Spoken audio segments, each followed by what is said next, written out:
This video is brought to you by Cluster Fix. We specialize in instrument cluster repairs and other electronic component repairs. Today we're going to demonstrate how to take a instrument cluster out of a 2005 Chevy Trailblazer, which should be pretty similar to the GMC Envoy. So if you need some cluster repairs done, this will show you how to get it out of there in a relatively easy fashion. First thing you want to do is there's two bolts, 7mm bolts, in the knee bolster, which is this unit here. You don't have to take the whole thing off, but there's two screws, 7mm, that you need to remove in order to lower this down to gain access to the trim panel there.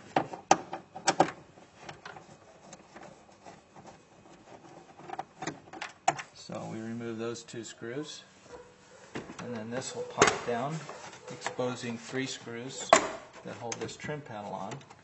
So the next thing we can do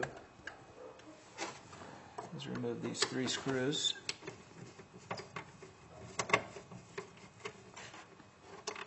Being careful not to drop them inside of there. There's two on the left side of this trim panel, and there's one on the right side.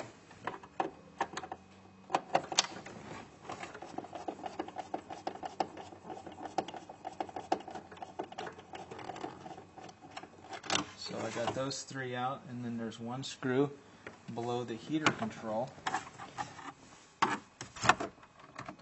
that you'll want to get out as well.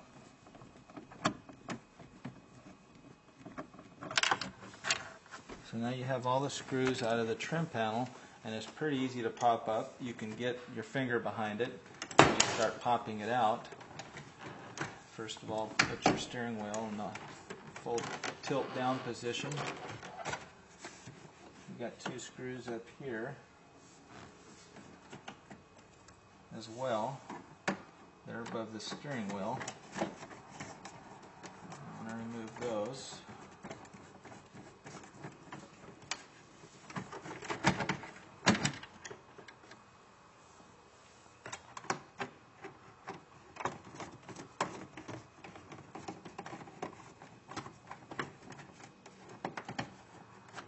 Take a little bit more time than the full-size trucks, but it's not too hard. So we took a total of three screws out down here, two screws up here, they're Phillips head screws, and one screw underneath the heater control, the climate control there, and then the two 7mm screws out of the knee bolster. So now this is loose all the way, and you're able to kind of work it out.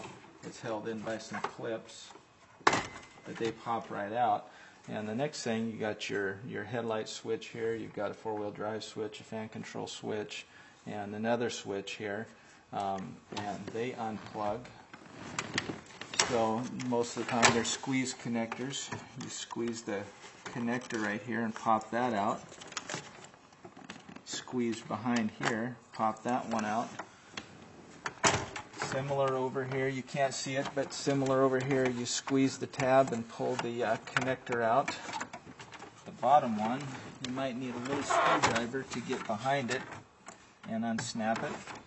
Then you've got the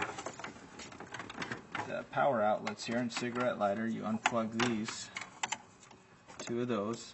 You just squeeze that, and now you've got this totally loose. So this trim panel is going to come out with your switches. Just kind of tilt it back like this so the top end's tilted out, and you might have to squeeze things around a little bit. So once you get that out of there, you move that aside, and that exposes your instrument cluster, which is held in by four 7mm screws. So you can use a socket and extension, or you can use a nut driver like I'm using here. So you remove the four screws that hold this assembly in.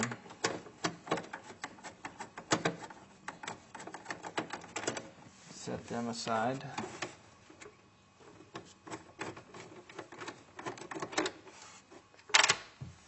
Drop that one, we'll have to go back for that. If you drop any screws down here, you can usually take the lower panel off and retrieve them, or use a magnet if you can see them and pull them out of there.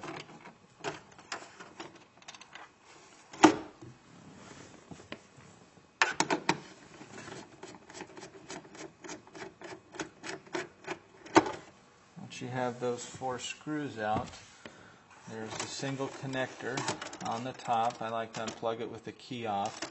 And there's these tabs here. There's a blue tab, and that's kind of a locking tab. So you kind of tilt it back like that, squeeze the locking tab, and wiggle it out, and then just pull your cluster out like that. So if you want to get it sent in for repair, you've got it all ready to go. You can drive these without the cluster installed in them. You may have a check engine light that comes on when you put it back in, which usually clears out in a few trips because it recognizes there's no instrument cluster in there. But it's completely drivable without it. If you need to send it in for repair, we do the services here. You can log on to www.clusterfix.net to get some pricing information, shipping information, or call us at 509-366-9009. These particular clusters have a lot of problems with the gauges sticking, back lamps burning out, erratic gauges, inaccurate gauges. There's a few things that go wrong with them, but we repair all that. We also do climate control repairs. So if you had lights out in your climate control, these 2 center ones burn out a lot. There's some on the side here, and there's special bulbs that are soldered into the circuit board. Now you have the same process. There's 2 7mm screws. Once you get this trim panel off, there's little locking tabs here. You push down when you pull that out. You unplug the connector, and you can send that in for repair as well as the stereo. The lighting starts burning out in the stereo knobs, stereo buttons. You'll see a lot of different lights start burning out in those. You can greatly prolong the life of your lamps that have a lot of problems burning out in the GMs. You'll have, like I said earlier, the cluster lamps burn out, the heater control, the stereo lamps, the buttons, the window buttons, steering control, stuff like that. If you were to keep your interior lamp not to the max position where everything's real bright and keep it toned down a little bit dimmer, you're going to run a lot less current voltage through there. So you'll get more life out of them and won't have to replace these costly parts. But this is a demonstration how to get an 03 or 05 Trailblazer cluster out, similar to the Envoy. Got other videos as well on cluster removals from the full-size vehicles, and we'll be adding more as time goes on to show you how to do those. Thank you. Have a good day.